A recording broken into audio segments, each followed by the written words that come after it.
Hey all, Brent here with a video on the prehistory of anime. Ever wondered where anime came from? Why it's called anime? Why it looks the way it does? There's a reason. And to understand, you have to go back well over 100 years. Actually to manga, where anime really came from. I mean, the Japanese have been producing basically manga type stuff for well over 100 years. I mean, they were producing woodblock prints that showed like anthropomorphic animals going through a story over the course of the print. And that evolved, and of course once publishing, in terms of like print publishing, actually hit Japan around the late 1800s, early 1900s, that really started turning into comics. Now, initially, Japanese comics were very similar to American comics at the time. So they looked like, if you've ever seen Crazy Cat or any of the other early comics, Japanese distinctly mimicked those. They looked just like the American comics, and that continued. And really, Japanese comics were aimed at kids. I mean, it was very much like the Crazy Cat silly stuff. And then World War II happened, and Emperor Hirohito decided to clamp down on a lot of the publishing out there and required that all the comics, by this point were called manga, they all had to be specifically pro-war and pro-Japanese being in the war. And a lot of mangaka were uncomfortable with that, so they just stopped publishing. They just stopped making comics for a while.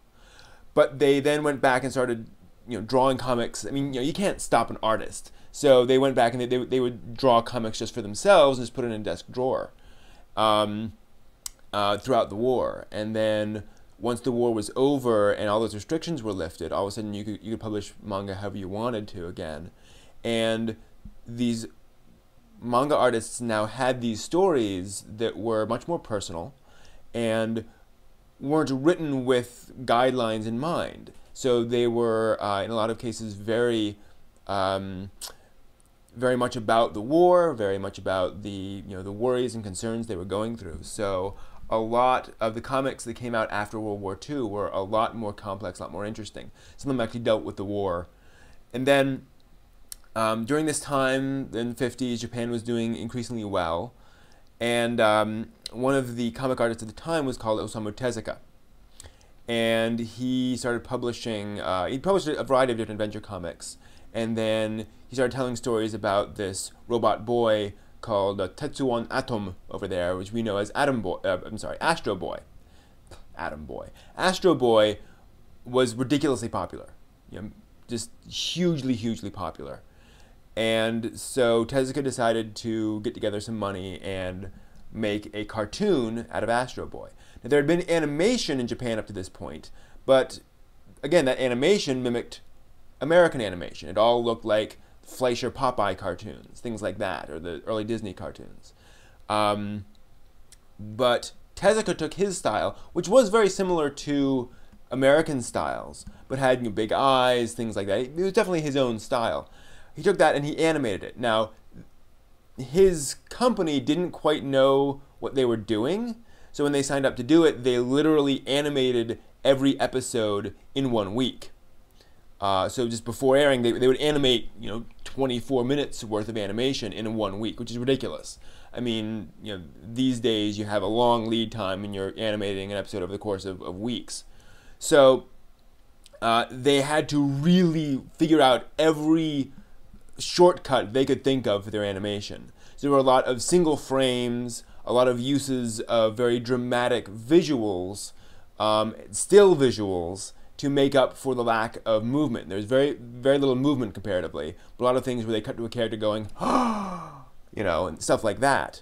And that very abbreviated style, that very simple style, became very much a part of Astro Boy, and later a part of anime, because Astro Boy got ratings of 50%.